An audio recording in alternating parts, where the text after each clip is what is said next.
पिछले दिनों इंडिया की रियासत हिमाचल प्रदेश के अंदर चाइना के ड्रोन्स देखे गए। अब जब इसकी शिकायत बीजेपी वालों के साथ की गई, क्योंकि वो रूलिंग पार्टी है, तो उनके ऑफिशियल्स किस तरह के स्टेटमेंट्स देते हुए नजर आए, इसके लिए ज़रा आप द इकोनॉमिक टाइम्स की खबर देख लीजिए। No one has courage to encroach our borders. ये शुक्ला साहब गवर्नर है वहाँ पर हिमाचल प्रदेश के, मोदी साहब की जैसी थ्योरीज पेश कर रहे हैं, कोई नहीं घुसा, किसी में दम नहीं है। अब अगर दम की बात होती तो ये 4000 स्क्वायर किलोमीटर से ज़्यादा का एरिया जो लद्दाख के अंदर गया है इंडिया के हाथ से, तो वो क्या बिना करेज के चाइनीज़ ने लिया है? इसे पूछने की बात तो ये है कि भाई ये 4000 स्क्वायर किलोमीटर के लिए उनको क्या करेज नहीं लगी होगी वापस लेने के लिए? उनके डिस्प्यूटेड इलाके हैं ना, वो कहते हैं ये हमारे हैं। तो अजब सी उन्होंने बात की है। लेकिन यहाँ शुक्ला साहब को ये भी बताना ज़रूरी है कि मुस्तकबिल की जो जंगें हैं वो करेज के साथ साथ टेक्नोलॉजी से भी लड़ी जाएंगी। टेक्नोलॉजी का अमल दखल होगा, इंसानी जज्बात, इंसानी एहसासात, देश के लिए मर मिटने का जज्बा, ये सब अपनी जगह। लेकिन अगर सामने से बिना एहसासों वाली मशीनें आ रही हों तो वो वीर जवान क्या करेगा? अपने एहसासात का अचार डालेगा, अपने जो इमोशंस होंगे कि मैं देश के लिए खून दूंगा, उसका अचार डालेगा, जब उसकी लड़ाई ही मशीन और रोबोट के साथ हो रही हो। और रोबोट से तो इंसान जीत नहीं सकता ना, किस तरह से इंसान जीत सकता है उस रोबोट के साथ जो कि पिन पॉइंट एक्यूरेसी के साथ शॉट्स मार रहे होते हो। अच्छा, यहाँ पर देखें, अभी बात करते हैं कि मिलिट्री टेक्नोलॉजी कहाँ तक पहुँची हुई है, ख़ासतौर पर एयरफोर्स के हवाले से बड़ी इंपॉर्टेंट चीज़ें शेयर करनी है। लेकिन इसके साथ साथ पहले ज़रा ये बता दूँ आपको कि जो सिविलियन लाइफ है चाइना के अंदर, हमारे यहाँ असल में मसला ये है कि उनकी और हमारी ज़बानें अलग अलग हैं, और हमारी सोशल मीडिया का भी इंटरेक्शन उनके साथ नहीं होता, कुछ समझ ही नहीं पा रहे होते कि ये क्या लिखा हुआ है। तो इसलिए हमारे लोगों को ज़्यादा पता नहीं होता, इंडियंस को ज़्यादा पता नहीं होता, हम लोगों को जो बांग्लादेशी पाकिस्तानी है उनको भी ज़्यादा पता नहीं होता कि वहाँ पर लाइफ स्टाइल किस तरह का है। वहाँ सिविलियन लाइफ के अंदर भी बेतहाशा इस्तेमाल पिछले कई सालों के अंदर बढ़ गया है टेक्नोलॉजी का। बिना इंसानों वाले वहाँ पर मार्ट्स आ गए हैं, शॉपिंग जो वहाँ पर हो रही होती है, ह्यूमन इन्वॉल्वमेंट उसके अंदर भी कम है।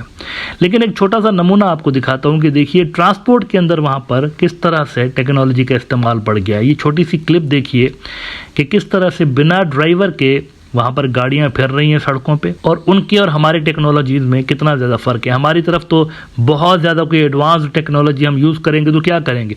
मोबाइल उठाएंगे और कैब मंगवाएंगे, ऐसा ही है ना, किसी ऐप के ज़रिए खोल के मंगवा लेंगे। लेकिन वहाँ पर देखिए कि वो किस लेवल पर जाकर टेक्नोलॉजी का इस्तेमाल कर रहे होते हैं। 萝卜快跑来了来了来了！哦，来了来了来了来了！你赶快输。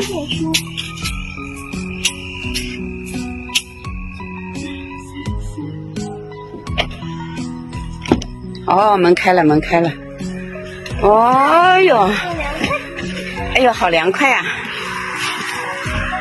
无人驾驶车，安全带系好了没有？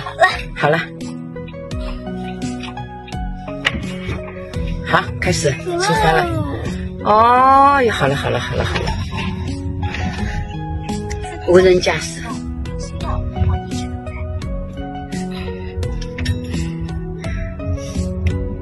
哦，这里还有。ये देखिए आप, इस तरह के वाक़यात वहाँ पर आम है। ये सिर्फ मैंने आपको ट्रांसपोर्ट के शोबे में दिखाया, बाकी हर शोबे के अंदर वो टेक्नोलॉजी के बहुत ज़्यादा यूज़ करने लगे हैं चाइनीज़। ये वुहान शहर की वीडियो थी जो कि मैंने आपके साथ शेयर की। अच्छा, मिलिट्री टेक्नोलॉजी के हवाले से ज़रा बात करते हैं कि चाइनीज़ की मिलिट्री टेक्नोलॉजी कहाँ पर पहुँची हुई है और इंडिया कैसे रिवर्स गियर में पीछे जा रहा है, आगे नहीं जा रहा। आगे आपको नज़र आ रहा है आगे जा रहा है, लेकिन मिलिट्री टेक्नोलॉजी के हिसाब से इंडिया पीछे जा रहा है। इसकी वजह है नरेंद्र मोदी की सियासत। ये मैं कोई इल्ज़ाम नहीं लगा रहा हूँ। जो मेक इन इंडिया कैंपेन इन्होंने स्टार्ट की हुई है, ये बेसिकली पॉइंट स्कोरिंग के लिए, पॉलिटिकल पॉइंट स्कोरिंग के लिए है। वो ये इंप्रेशन क्रिएट करने की कोशिश कर रहे हैं कि मैं इंडिया को सेल्फ सफिशिएंट बना रहा हूँ। लेकिन ऐसा सेल्फ सफिशिएंट बनना किस काम का कि आपका जो विरोधी है वो बना रहा है मर्सिडीज़ अगर, और आप ऑटो रिक्शा बना रहे हैं, और फिर बहुत सारे ऑटो रिक्शाज बना के आप लोगों को बता रहे हैं कि देखो कितनी ज़्यादा गाड़ियाँ बना ली। ऐसा तो नहीं होता ना। रेस जीतने के लिए आपको उनसे बेहतर टेक्नोलॉजी लानी है। आपने वॉल्यूम नहीं देखना, आपने देखना है कि मेरे पास जो चीज़ है उसकी क्वालिटी क्या है। मैं जो एयरक्राफ्ट बना रहा हूँ क्या उनके रडार में नज़र आएंगे या नहीं आएंगे? उनके एयर डिफेंस सिस्टम्स को मेरे मिसाइल, मेरे जो जहाज़ हैं पेनिट्रेट कर सकते हैं या नहीं कर सकते? ये असल चीज़ है। इस पे ध्यान नहीं दिया जा रहा, क्वांटिटी के ऊपर ध्यान दिया जा रहा है। मेक इन इंडिया और पैसा जा रहा है इनके जो क्रोनीज हैं अडानी टाइप और ये इनके जेबों के अंदर, क्योंकि ठेके इनको मिल रहे हैं, इन्हीं की कंपनियों को मिल रहे हैं। तो अपेरेंटली आपको नज़र आ रहा होगा कि मोदी साहब आगे लेकर चल रहे हैं इंडिया के डिफेंस के सेक्टर को, लेकिन ये पीछे जा रहा है basically because India lakhs technical capabilities. जो टेक्नोलॉजी वहाँ पर है चाइना के अंदर, वो इंडिया के पास नहीं है। तो आपको उनसे compete करने के लिए असल में बाहर से टेक्नोलॉजी मंगवानी पड़ेगी, बाहर से प्रोडक्ट्स मंगवानी पड़ेंगी। वो आपने कम कर दिए हैं और अपने ऊपर आपने जो लो लेवल की चीज़ें हैं वो आपने बनाना वहाँ पर शुरू किए हैं, जो कि कोई और लेता भी नहीं है। आप देखिए इंडिया की डिफेंस की जो एक्सपोर्ट है इतनी ज़्यादा नहीं है बिकॉज इंडिया की जो प्रोडक्ट्स हैं उनकी डिमांड ज़्यादा नहीं है डिफेंस के सेक्टर में ख़ासतौर पर। फर्स्ट पोस्ट इंडिया का एक बड़ा न्यूज़ आउटलेट है, इसके अंदर एयर मार्शल अनिल चोपड़ा साहब ने एक बहुत ही कमाल का आर्टिकल लिखा है। मैं रिकमेंड करूंगा ख़ासतौर पर इंडिया में जो लोग रहते हैं वो ज़रूर इसको पढ़िए। इंडिया की एक प्लस पॉइंट ये है, बहुत सारे इंडिया के अंदर ऐसे एक्सपर्ट्स हैं जो कि अपनी फील्ड में माहिर हैं और वो न्यूट्रल भी हैं। परवीन स्वाहिनी भी उनमें से एक हैं, बहुत सारे और भी हैं। वो असल में आपके जो ओपोनेंट्स हैं उनकी टेक्निकल कैपेबिलिटीज़ को ठीक से रीड करके आपको बता रहे होते हैं। अब बहुत सारे जो हिंदुत्व के भक्त हैं वो उनको डिसलाइक करते हैं इस चीज़ को लेकर, वो समझते हैं कि ये हमें डिग्रेड कर रहे हैं। वो डिग्रेड नहीं कर रहे होते, वो असल में आपको बता रहे होते हैं कि आपके और इनके दरमियान जो गैप है वो कितना बड़ा है और इस गैप को कैसे हमने बिल्ड करना है, ब्रिज करना है, ये बताने की कोशिश कर रहे हैं। अब ये जो आर्टिकल मैं आपको बता रहा हूँ, इसका ये जो राइटर है ये centre for air power studies के फॉर्मर डायरेक्टर जनरल हैं, तो बड़े एक माहिर है अपने शोबे के अंदर, जाहिर सी बात है। इन्होंने कहा है कि China's air force is ahead in technology and numbers but lags in exposure, time for India to act. वो कह रहे हैं वो जो टेक्नोलॉजी है ना उनकी वो बहुत सुपीरियर है हमसे, तो इसीलिए अब काम करने की ज़रूरत है, उस टेक्नोलॉजिकल गैप को ब्रिज करने की ज़रूरत है। वो कहते हैं कि the Chinese air force is evolving its operational doctrine, missions and roles including concentrating on long range precision strikes and giving higher importance to personnel development.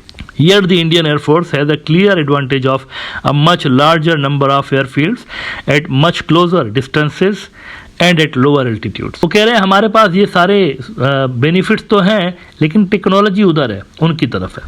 कह रहे हैं for China's global ambitions president Xi Jinping is driving air, space and maritime capability.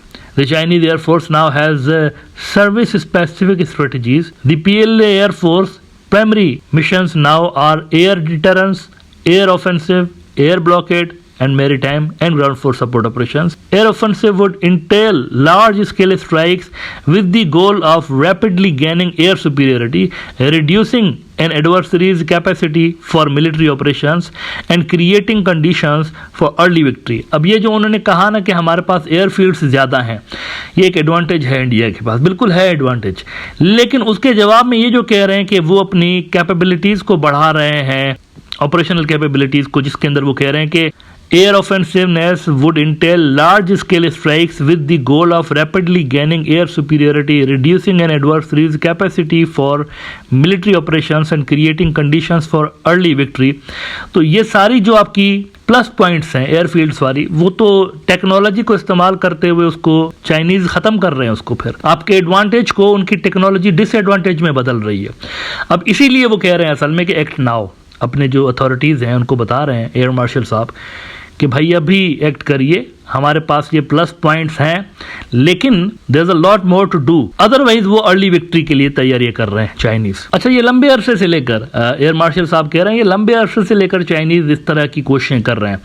उन्होंने कहा कि like the American and the Russians, the Chinese realise very early that one who controls the aerospace controls this planet. यानी पहले से ही उन्होंने एहसास कर लिया था, ये रियलाइज कर लिया था कि जो एरोस्पेस को कंट्रोल कर रहा होगा वही दुनिया को कंट्रोल कर रहा होगा। They began setting up aircraft building plants initially with the help of the Soviet Union. एक और लेसन आ गया इंडिया के लिए कि चाइनीज ने भी खुद शुरुआती तौर पर स्टार्ट कर रहे थे तो बाहर से उन्होंने हेल्प ली है, अपने से जो सुपीरियर फोर्सेस थी उनकी हेल्प ली है उन्होंने। लेकिन यहाँ पर ऐसा नहीं हो रहा इंडिया के अंदर, वो मेक इन इंडिया जो है वो ज़्यादातर इंडियन कंपनियाँ उसके अंदर आ रही हैं। ये ज़रूर हो रहा है कि कुछ प्रोडक्ट्स ऐसी हैं जो कि इजरायली कंपनियाँ बना रही हैं, टैग उसके ऊपर ये अडानी वाले और ये जो बाकी इंडिया के अंदर कंपनियाँ अपना लगा रही हैं, लेकिन हैं वो टोटली मेड इन इजराइल। बहरहाल तो वो कह रहे हैं कि सोवियत यूनियन की उन्होंने हेल्प ली and later during their honeymoon with the Americans they could get better technologies as they began becoming an economic power they started aeronautical research and development in a big way in parallel they made leaps into space. अब ये जो space के अंदर उन्होंने entry मारी है, इसके लिए फिर वो बहुत ही इंपॉर्टेंट बात बता रहे हैं कि PLA एयरफोर्स जो है, PLA air force also wants integrated air and space capabilities and coordinated offensive and defensive operations. Most PLA Air Force platforms now use space-based sensors and systems.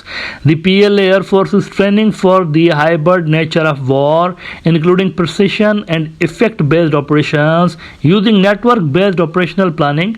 PLA Air Force has now exposure to military conflict and modern air exercise, but is trying to compensate through state of the art platforms weapons and joint training. तो वहां पर ये हो रहा है, China के अंदर जो आपका एडवर्सरी है वो इस लेवल की लड़ाई की तैयारी कर रहा है और यहाँ पर आप एक ऐसे प्रोजेक्ट के पीछे लग गए हैं जिसके अंदर बाहर की इन्वॉल्वमेंट कम आपको नजर आ रही है। अगर आपको इंडिया का डिफेंस सिस्टम उठाना है, आपको टेक्नोलॉजी लानी पड़ेगी।